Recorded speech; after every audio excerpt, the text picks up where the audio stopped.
pertama, yaitu sejarah ekologi. Dalam pandangan historis, ekologi tidak begitu jelas. Ini disebabkan karena perkembangannya yang berangsur-angsur.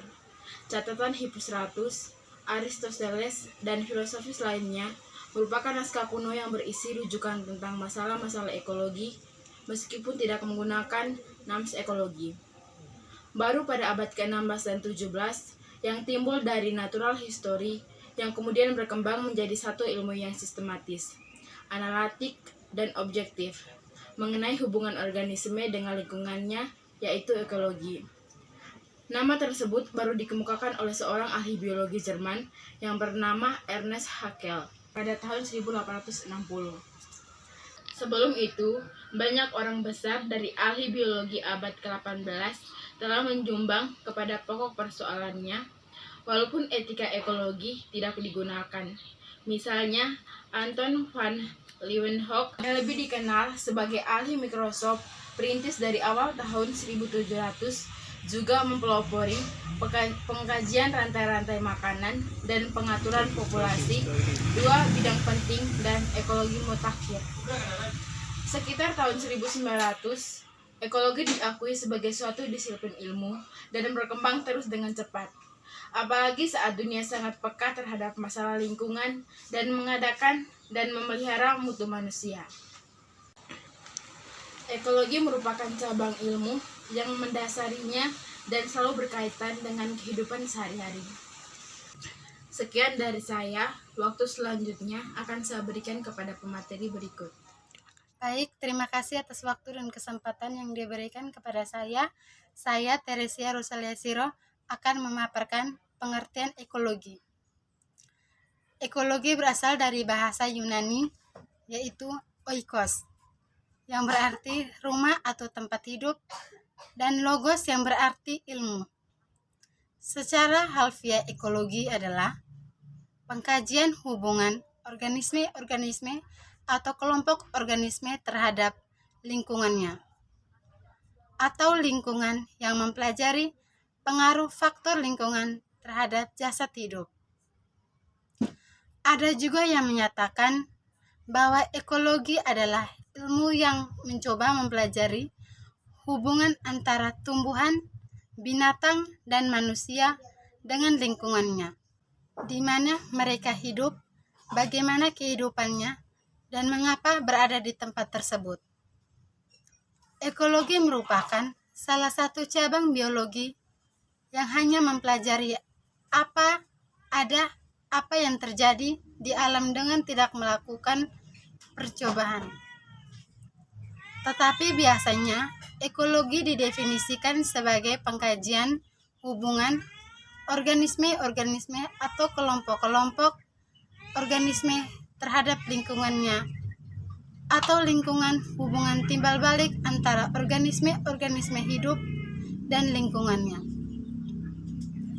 Sebab ekologi memperhatikan terutama biologi, golongan-golongan organisme, dan dengan proses-proses fungsional di daratan dan air adalah lebih tepat hubungan dengan upaya mutakhir untuk mendefinisikan ekologi sebagai pengkajian struktur dan fungsi alam.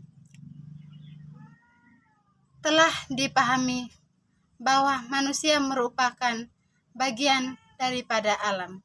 Terima kasih atas kesempatan yang diberikan kepada saya. Saya Mauricia Dariamba Saliu akan memaparkan materi yang berjudul Hubungan Ekologi dengan Ilmu-ilmu Lain.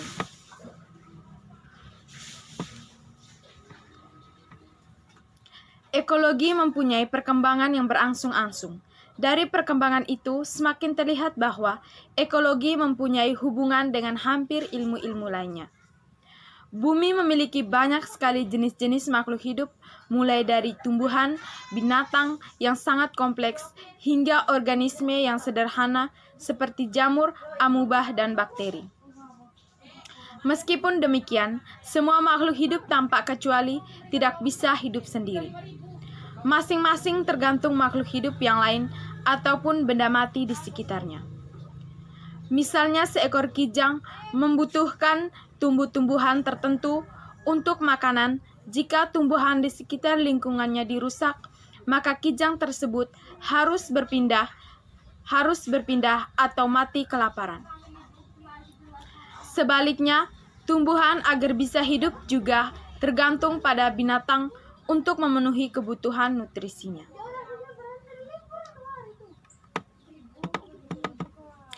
Kotoran binatang, bangkai binatang maupun tumbuhan menyediakan berbagai nutrisi yang bermanfaat bagi tanaman.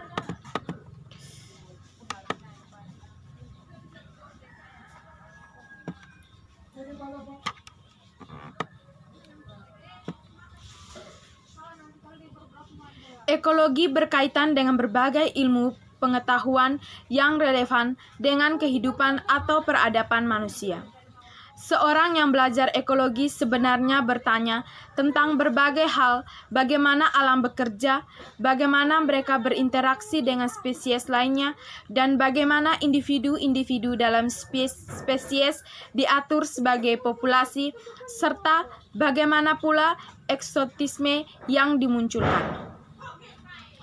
Ekologi sebagai ilmu pengetahuan memiliki hubungan dan kesaling tergantungan dengan ilmu lain seperti fisika, kimia, taksonomi, genetika, mikrobiologi, bioteknologi, ilmu lingkungan, hingga politik dan ekonomi.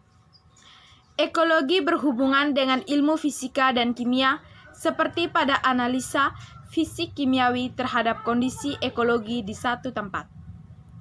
Contoh lain hubungan ekologi dengan ekonomi dan politik seperti pengaruh kondisi ekologis yang dapat menjadi bahan pertimbangan pengambilan keputusan-keputusan dalam hal kebijakan ekonomi dan politik. Baik, terima kasih atas kesempatan yang diberikan. Nama saya Eliasar Gerson Dopongtonu. Saya akan memaparkan materi keempat tentang asas-asas ekologi. Yang pertama, energi dapat diubah dari bentuk satu ke bentuk lainnya, tetapi tidak dapat hilang, dihancurkan, atau diciptakan. Yang kedua, semua proses pengubahan energi tidak cermat. Yang ketiga, materi, energi, ruang, waktu, dan keanekaragaman adalah kategori sumber alam. Yang keempat, mengenai kejenuhan dan ketidakjenuhan. Yang kelima, peningkatan pengadaan suatu sumber adalah mungkin dapat merangsang penggunaan sumber alam tersebut. Yang keenam, keturunan atau genotif dengan daya pembiakan tertinggi akan sering dijumpai pada generasi berikutnya. Dan yang ketujuh, keanekaragaman yang kekal lebih tinggi pada lingkungan yang stabil. Yang kedelapan, tingkat makanan atau takson menjadi jenuh oleh keanekaragaman dengan kecepatan yang ditentukan oleh sifat diferensiasi. Yang kesembilan, keanekaragaman sebanding dengan biomasa atau produktivitas. Yang kesepuluh, biomasa atau produktivitas meningkatkan dalam lingkungan yang stabil. Yang kesebelas, sistem yang mantap atau dewasa mengeksploitasi sistem yang belum dewasa. Yang ke-12, kesempurnaan adaptasi setiap habitat atau sifat bergantung kepada kepentingan relatifnya dalam satu lingkungan tertentu. Yang ke-13, lingkungan fisik yang stabil memungkinkan keanekaragaman biologi berlaku dalam ekosistem mantap yang kemudian menggalakkan stabilitas populasi lebih jauh lagi. Dan yang terakhir, derajat pola keteraturan fluktuasi populasi bergantung kepada pengaruh sejarah populasi itu sebelumnya. Sekian dari saya. Baik, terima kasih atas waktu dan kesempatan yang diberikan kepada saya. Saya Maria Eristan Bago akan memaparkan materi saya tentang pembagian ekologi. Ekologi dapat dibagikan menjadi dua, yaitu autekologi dan sinetokologi. Yang pertama, autekologi. Autekologi membahas tentang kajian individu organisme atau spesies. Sejarah-sejarah hidup dan perilaku sebagai cara-cara penyesuaian diri terhadap lingkungan biasanya mendapatkan penekanan, membahas meliputi aspek siklus hidup, adaptasi, sifat, parasitik, non-parasitik, dan lain-lain. Yang kedua tentang ekologi sinekologi. Sinekologi membahas tentang pengkajian golongan atau kumpulan organisme-organisme yang berasosiasi bersama sebagai satu kesatuan yang saling berinteraksi dalam suatu daerah tertentu. Bila diadakan suatu studi mengenai hubungan suatu jenis hidup pohon terhadap lingkungan, pengkajian itu akan bersifat autekologi. Apabila studi itu memperhatikan atau mengenai hutan di mana jenis pohon itu tumbuh, pendekatannya itu akan bersifat sinekologi.